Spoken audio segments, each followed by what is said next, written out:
আসসালামু আলাইকুম। মেডিসিনের ফাইনাল প্রফের দুইটা যে মেডিসিনের যে দুইটা ভাইবা বোর্ড থাকে, সে ভাইবা বোর্ডের মধ্যে একটা হচ্ছে ইসিজি দিয়ে শুরু হয়, একটা হচ্ছে এক্স রে দিয়ে শুরু হয়, তাই না? মানে একটা ইমেজিং, একটা হচ্ছে ইসিজি। তো এই ইসিজির মধ্যে মোস্ট ইম্পর্টেন্ট একটা ইসিজি হচ্ছে অ্যাট্রিয়াল ফিব্রিলেশন।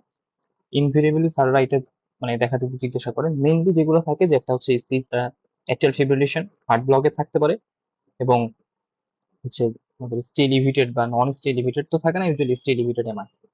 তো আচ্ছা, আমরা আজকে মেইনলি যেটা নিয়ে আলোচনা করবো সেটা হচ্ছে অ্যাট্রিয়াল ফিব্রিলেশন, ফোকাস করে ফাইনাল প্রফের যে ভাইবা সেটাকে। তো আমরা শুরু করি। আমি এখানে বেসিক ব্যাপারগুলো এইভাবে আলোচনা করি না, যতটুকু লাগে ততটুকুই। জাস্ট কিছু ইম্পর্টেন্ট কথা, যে পিওএভ ইন্ডিকেট করে active depolarization, QRS complex ventricular depolarization and T wave indicates ventricular repolarization. কারো যদি সিজিএর এন্ড মানে মোটামুটি টপ টু বটম যে বেসিক সেকশনটা আছে এটা জানতে ইচ্ছা হয়, তাহলে আমার এই ইউটিউব চ্যানেলের প্রথম যে ভিডিওটা সিজি সেকশনে সেটা আপনি দেখে নিতে পারেন। বাই দ্য এখানে হচ্ছে নর্মাল ইসিজি যে মানে ওয়েভ গুলা সেটা দেখানো হয়েছে। আর আমরা জানি ইসিজি লিড নিয়ে আমরা মোটামুটি জানি যে 6 আর লিম্ফ লিডস এন্ড 6 আর chest lead, V1 to V6 and unipolar and bipolar lead আছে, এগুলো সম্পর্কে আমরা অবগত। মেইন যে কথা এখানে বলতে চাচ্ছি সেটা হচ্ছে একটা ইসিজি যখন আপনি পড়বেন, কি কি ব্যাপার মাথার মধ্যে রাখবেন, যাতে করে একটা ইসিজি ইন্টারপ্রিটেশন করতে গেলে ভুল হওয়ার সম্ভাবনা কম থাকে, বা ভুল হওয়ার সম্ভাবনা নাই বললেই চলে। প্রথমে আমরা দেখি যে এটা স্ট্যান্ডার্ড কিনা। স্ট্যান্ডার্ডের জন্য হচ্ছে সেটা কি করি, সেটা হচ্ছে লিড এভিয়ার, এটা ইউজুয়ালি নিচের দিকে থাকে, মানে নেগেটিভ রিফ্লেকশনে থাকে। দেন রেড দেখবেন রিদম, যেটা রেগুলার নাকি ইরেগুলার। ইউজুয়ালি ইরেগুলার হচ্ছে অ্যারিথমিয়ার দিকে নিয়ে যায়। আজকে আমরা মেনলি আলোচনা করতেছি অ্যারিথমিয়া সেকশন, যেটা ফাইনাল প্রফিট জন্য। দেন এক্সিস দেখবেন। দেন পিওএফ মরফোলজি, পিওএফ এর ক্ষেত্রে এখানে লেখা আছে পি মাইটালি, পি পালমোনালি। যদিও পিওএফ দিয়ে অনেকগুলো ব্যাখ্যা করা যায় ইসিজির, যে পিওএফ অ্যাবসেন্ট হলে কোন কোন কন্ডিশন হয়। ইউজুয়ালি অ্যারিথমিয়া গুলোতে পিওএফ অ্যাবসেন্ট থাকে। দেন পিয়ার ইন্টারভেলটা দেখবেন। পিয়ার ইন্টারভেলের সাথে রিলেটেড হচ্ছে হার্ট ব্লক, এসটি সেগমেন্টের সাথে রিলেটেড হচ্ছে হার্ট অ্যাটাক বা মায়োকার্ডিয়াল ইনফ্রাকশন, এন্ড হাইপারট্রফিক কোনো ফাইন্ডিং আছে কিনা, দেন বান্ডল ব্রাঞ্চ ব্লকের কোনো ফাইন্ডিং আছে কিনা। ওভারঅল এইভাবে সিস্টেমেটিক ওয়েতে গেলে দেখবেন যে আপনার ইসিজির মানে গ্যাপ গুলা বা একটা ইসিজির miss interpretation as well as কোনো মিসিং হওয়ার সম্ভাবনাটা কমে যাবে। আজকে আমাদের যেটা আলোচনার বিষয় সেটা হচ্ছে অ্যাট্রিয়াল ফিব্রিলেশন। আমরা জানি অ্যাট্রিয়াল ফিব্রিলেশনে কি হয়, মানে ইরেগুলার একটা স্টিমুলেশন চলতে থাকে অ্যাট্রিয়ামে। তো এটা ডায়াগনোসিস বা আমাদের ইউজুয়ালি যেটা হয় যে প্রফে এরকম একটা ইসিজি দেয়, ইসিজি দিয়ে বলে ইন্টারপ্রেটেড। ইন্টারপ্রিটেশনটা এরকম হয় যে this is a single lead ECG or this is a lead two showing absent of POF, and this POF is replaced by fibrillatory FA, and RR interval is irregular, and so the diagnosis is atrial fibrillation. তো diagnostic criteria কি কি আছে, আমি প্রথমে বলেছি যে আপনি আর ওয়েভটা দেখেন, আর রেটের মধ্যে দেখবেন ইউজুয়ালি রেটটা বেশি থাকে। হ্যাঁ, অ্যাকচুয়াল রেটটা অনেক বেশি থাকে, কারণ অ্যাকচুয়াল এবং ভেন্ট্রিকুলার মধ্যে কোনো সিনক্রোনি থাকে না। আর রিদমটা ইরেগুলার। আমি বলেছি রিদম বলতে কি বোঝায়, রিদম বলতে বোঝায় যে এই যে আর ওয়েভ, এই আর আর ইন্টারভ্যালের যে ডিফারেন্সটা, এটা একটার সাথে আরেকটা ঠিক আছে কিনা। এখানে দেখেন, আমি যদি চিন্তা করি এখানে তিনটা, এখানে পাঁচটা, এখানে ছয়টা, মানে তিন পাঁচ ছয়, এগুলো কিন্তু মেনটেন হলো না। ইউজুয়ালি হইলে সবগুলো পাঁচটা পাঁচটা করে থাকতো, যদি রেগুলার হতো। এটা মেনটেন হয় না, এটাকে আমরা বলতেছি রিদমটা irregular. And P wave absent, very much important. এখানে যে ওয়েভটা দেখতেছেন এই ওয়েভটা আসলে ফিব্রিলেটরি এফ ওয়েভ। আর যেহেতু পি নাই, সুতরাং পি আর নিয়ে কোনো কথাবার্তা থাকার কথা না। এন্ড কিউআরএস কমপ্লেক্স নর্মাল থাকে। এটা হচ্ছে ডায়াগনস্টিক ক্রাইটেরিয়া। সো আমরা কিন্তু এটাই বলেছি যে P wave absent, P wave is replace by F wave, QRS complex normal আপনি বলতে পারেন। বাট ভেরি মাচ ইম্পর্টেন্টলি আপনাকে বলতে হবে যে আর আর ইন্টারভেলটা ইরেগুলার। ক্রাইটেরিয়া গুলো এখানে লেখা আছে, যে পি ওয়েভ আর ওয়েভ এর কথা, এবং অ্যাট্রিয়াল ফিব্রিলেশন দুরকম হতে পারে। ইউজুয়ালি যেটা হয়, ফার্স্ট অ্যাট্রিয়াল ফিব্রিলেশনটাই কমন। Slow atrial fibrillation usually sick sinus syndrome যদি থাকে সেক্ষেত্রে হতে পারে। এখানে একটা ইসিজি দেখেন আপনি, ইসিজিতে ইউজুয়ালি আপনাকে 12টা লিড দিতে পারে, অথবা দেখা গেল যে শুধু মানে 2 নাম্বার যে লিডটা সেটা শুধু দিয়েছে। এখানে দেখেন, এখানে দুইটা, এখানে চারটা, এখানে পাঁচটা, মানে ইরেগুলার। মানে রিদমটা ইরেগুলার, রেটটা আপনি দেখবেন rhythm irregular, absent of P wave, and this P wave is replaced by fibrillatory F wave. ঠিক আছে, এফ ওয়েভ দিয়ে হচ্ছে আলটিমেটলি রিপ্লেস হয়ে গেছে, এবং আর আর ইন্টারভেলটা হচ্ছে ইরেগুলার। সো ডায়াগনোসিস হচ্ছে অ্যাট্রিয়াল ফিব্রিলেশন। দ্যাটস ইট, এটা এখানে লেখা আছে। আচ্ছা, আপনি ডায়াগনোসিস বললেন স্যারকে, তারপর স্যারের যে কোশ্চেনটা থাকে সেটা হচ্ছে what are the causes of atrial fibrillation. Atrial fibrillation cause স্যাররা খুবই পছন্দ করে। ইনভিউরিবলি অ্যাট্রিয়াল ফিব্রিলেশনের এসব পেশেন্টদের অ্যাকচুয়ালি পাওয়া যায়। তো আপনাকে প্রথম যেটা কজ বলতে হবে সেটা হচ্ছে ক্রনিক রিউমেটিক হার্ট ডিজিজ বা ভালভুলার লেশন। একটা হচ্ছে ক্রনিক রিউমেটিক হার্ট ডিজিজ বা ভালভুলার লেশন যখন আপনি বলবেন, অবশ্যই সেটা বলতে হবে মাইটাল স্টেনোসিসের সাথে, যে chronic rheumatic heart disease with atrial ফিব্রিলেশনের মধ্যে মাইটাল স্টেনোসিস। এন্ড সেকেন্ডলি বলবেন coronary artery disease, and the third one is thyrotoxicosis and hypertension. ঠিক আছে, এখন এই চারটা আপনাকে প্রথম দিকেই বলতে হবে। তারপরে আলাদা কিছু যদি আপনি একটু বলতে চান, একটা হচ্ছে লো নেট্রাল ফিব্রিলেশন। এটা বলার সাথে সাথে সবাই এটা পছন্দ করে, অনেকে করে না। তো লো নেট্রাল ফিব্রিলেশন বলতে বোঝায় যে অ্যাট্রাল ফিব্রিলেশন উইদাউট এনি কজ, এটাকে বলছে লো নেট্রাল ফিব্রিলেশন। বাট আপনাকে প্রথম চারটা বা পাঁচটা অবশ্যই খুব সুন্দর মতো বলতে হবে। সামটাইম একটু কঠিন কোশ্চেন হয়ে গেলে জিজ্ঞাসা করে কোন কোন ইলেকট্রোলাইট ইমব্যালেন্সে অ্যাট্রাল ফিব্রিলেশন হতে পারে। এটা হচ্ছে হাইপোক্যালিমিয়া এন্ড হাইপোনাট্রিমিয়া। এই তো। ইয়াং পেশেন্টদের ক্ষেত্রে কি কারণ? Chronic rheumatic heart disease, thyrotoxicosis, ASD. আর হচ্ছে আমরা তারপরে আপনাকে জিজ্ঞাসা করতে হবে অ্যাট্রাল ফিব্রিলেশন কয় রকমের আছে। অ্যাট্রাল ফিব্রিলেশন কয় রকম আছে এটা সবসময় জিজ্ঞেস করে না, বাট আপনার জেনে রাখা ভালো যে আমরা তিন রকম পাই: paroxysmal, persistent and permanent. Paroxysmal মানে ছিল, এখন নাই। কখন ছিল সেটা উনিও জানে না।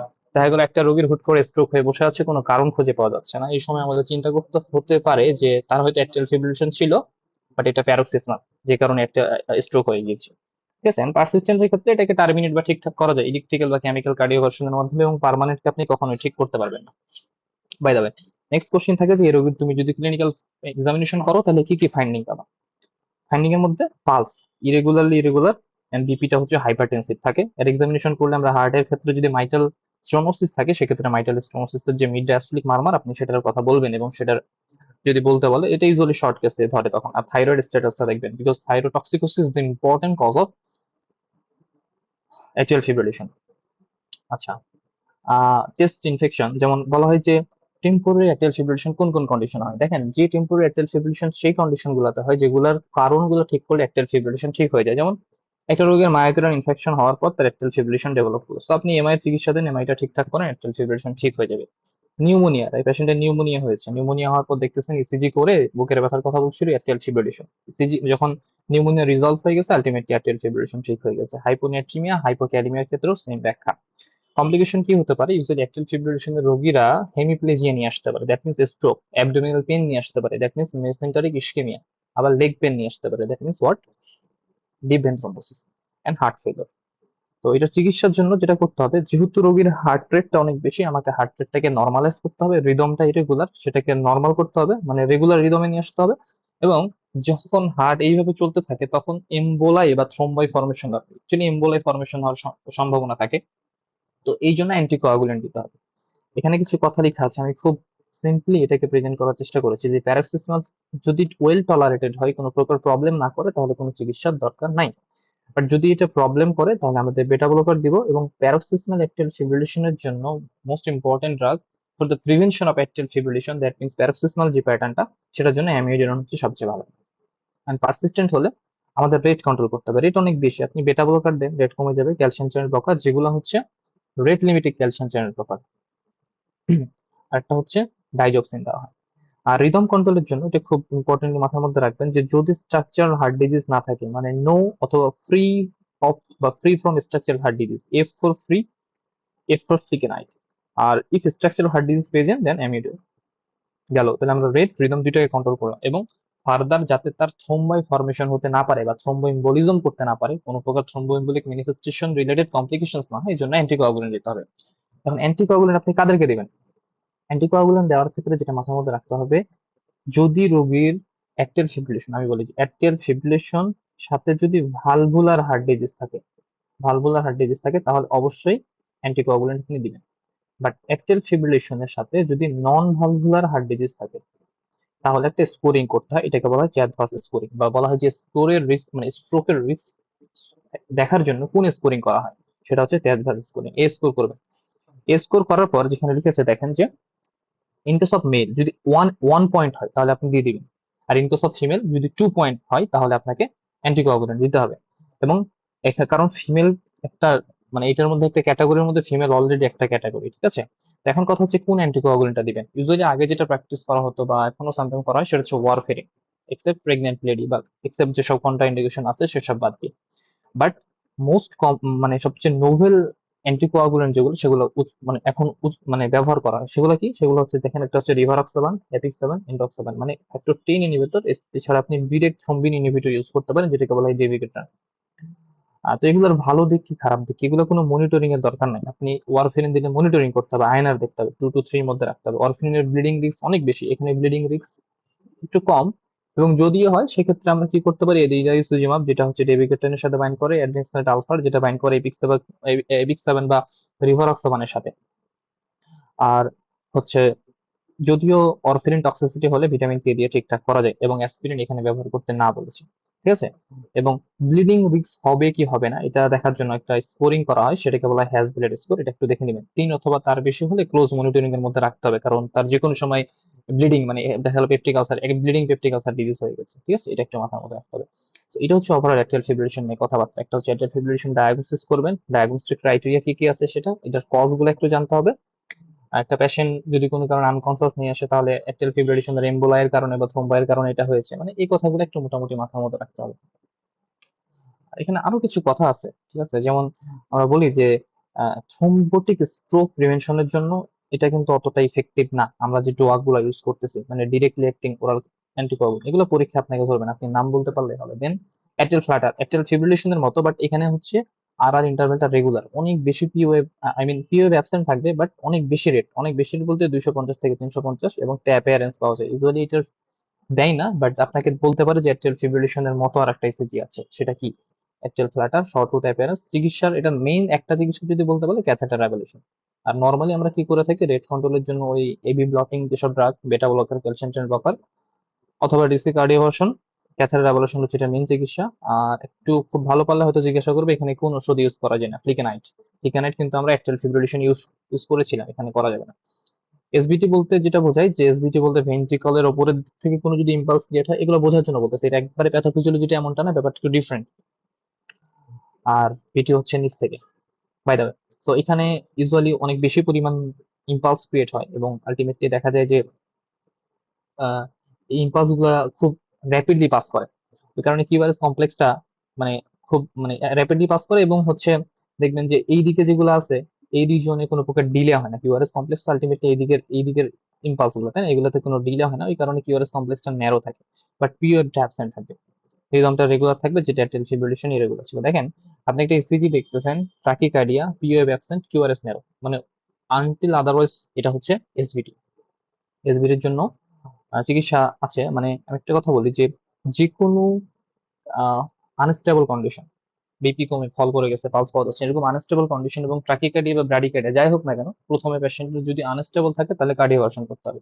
সো এসবিটি যদি আনস্টেবল অবস্থায় আসে, আমাদের কার্ডিওভার্সন করতে হবে। কার্ডিওভার্সন করার পর পরের দিকে চিকিৎসা। আর এমনিতে আমরা যে চিকিৎসাগুলো দিই সেটা হচ্ছে এবিসিডি তে দেওয়া যায়। A4 হচ্ছে আমরা যেটা দিই যে অ্যাডিনোসিন, B4 বেটা ব্লকার দেওয়া হয়, C4 calcium channel blocker, D4 ডাইজক্সিন, এগুলো এখানে লেখা আছে। আর যদি দেখেন যে patient when the severe hemodynamic compromise that tachycardia should be terminated by DC cardioversion। আর মোস্ট ইফেক্টিভ হচ্ছে আমাদের ক্যাথেটার অ্যাবলেশন। আর ভেন্ট্রিকুলার ট্রাকিকার্ডিয়ার ক্ষেত্রে যেটা হয় যে ভেন্ট্রিকুলার ট্রাকিকার্ডিয়া আপনি পিএফ অ্যাবসেন্ট পাবেন, এবং এখানে ডিফারেন্সিয়েটিং পয়েন্টিং হচ্ছে যে কিউআরএসটা ব্রড থাকে। একই রকম finding, PF absent, but main ফাইন্ডিংটা যেটা সেটা হচ্ছে এখানে কিউআরএসটা ব্রড থাকে। আর স্যাররা যেটা মানে ইনভেরিয়েবলি জিজ্ঞেস করে, what are the pathognomonic feature for ventricular tachycardia. একটা হচ্ছে AV dissociation, that means atrioventricular dissociation, and second one is the capture of fusion beat. ঠিক আছে, এখানে নাই, বাট আলটিমেটলি এই দুইটা মোটামুটি পাওয়া যায়। And no response to carotid sinus massage. আমরা বলি যে, আমি একটু আগে যেটা বলি না, যে এসবিটির ক্ষেত্রে নন ফার্মাকোলজিক্যাল চিকিৎসা হচ্ছে ক্যারোটিড সাইনাস মেসেজ, বাট আপনি এখানে ক্যারোটিড সাইনাস মেসেজ দিয়ে কিছুই করতে পারবেন না। এবং এটার জন্য এডিনোসিন কিন্তু আমরা দেই না, উল্টা পাল্টা করা যাবে না, ঠিক আছে। অ্যাডেনোসিনটা আমরা ইউজ করি কোথায়, এসবিটি তে, আর এখানে ইউজ করা হয় লিগনোকেইন, বাই দা ওয়ে। তো দেখেন, সিনক্রোনে ডিসি কার্ডিওভার্সন করবেন, বেটা ব্লকার ইফেক্টিভ থেরাপি হিসেবে ইউজ করা হয়। দেখেন, আমি একটা মোটামুটি ছকের মতো এঁকেছি যে ব্রাডিকার্ডিয়া যদি হয় আনস্টেবল থাকলে atropine, TPM, PPM, temporary pacemaker, permanent pacemaker দিবেন। এবং ট্রাকিকার্ডিয়া যদি আপনি এরকম ইসিজিতে পান, পেশেন্ট যদি আনস্টেবল থাকে, তাহলে ডিসি কার্ডিওভার্সন করবেন। এবং যদি হার্ট রেট মানে একটু আলাদাভাবে ব্যাখ্যা করা যায় যে রিদমটা ইরেগুলার, রেগুলার, ইরেগুলার হলে তো অ্যাট্রিয়াল ফিব্রিলেশনের দিকে যাওয়ার কথা, যদি ফাইন্ডিংস মিলে। আর রেগুলার হলে, আনস্টেবল হলে যাই হোক না কেন, আপনি ডিসি কার্ডিওভার্সন করেন। এবং যদি স্টেবল হয়, দেন ভিটি অথবা এসভিটি। কিউআরএস কমপ্লেক্স আপনি হোয়াইট পাচ্ছেন, সো ভিটি। লিগনোকেন, ফ্লিকেনাইড, অ্যামিডোনিনের কথা বলবেন। আর এসভিটি যদি হয়, তাহলে adenosine, beta blocker, calcium channel blocker, and digoxin. এরপর একটা ইপিএস করা হয়, এতদূর পর্যন্ত আসবে না, electrophysiological study, then radio frequency ablation করা। এই হচ্ছে মোটামুটি আমাদের আজকের মানে অ্যারিথমিয়া সেকশন ফাইনাল প্রফের জন্য যতটুকু লাগে এটুকুর আলোচনা। আমি অ্যারিথমিয়া বা হার্ট ইসিজি রিলেটেড সাথে মেডিসিনের যতগুলো আমাদের টপিকস আছে ফাইনাল প্রফের, শর্ট কেস থেকে শুরু করে লং কেস বা এগুলোর জন্য মোটামুটি অনেকগুলো ভিডিওই আমি এই গ্রুপে আপলোড করেছি। এক্সাম গাইডলাইন এবং একটা কোর্সও মোটামুটি করেছিলাম, আমাদের যে জুনিয়ররা ছিল সেটা হচ্ছে মেক ইজি মেডিসিন, মানে ফ্রি মোটামুটি কোর্সটা সবার জন্যই উন্মুক্ত ছিল ওভারঅল। আর আপনারা যদি এই ভিডিও গুলা দেখতে চান, এটা আপনি হচ্ছে এই আমার ইউটিউব চ্যানেলে পেয়ে যাবেন। আর হচ্ছে এই যে গ্রুপ আছে, এই গ্রুপের মধ্যে আপনি মেডিসিন সার্জারি গাইডলাইন রিলেটেড যেসব টপিকস বা কথাগুলো সেগুলো আপনি ইনশাল্লাহ পাবেন। তো ঠিক আছে, আসসালামু আলাইকুম।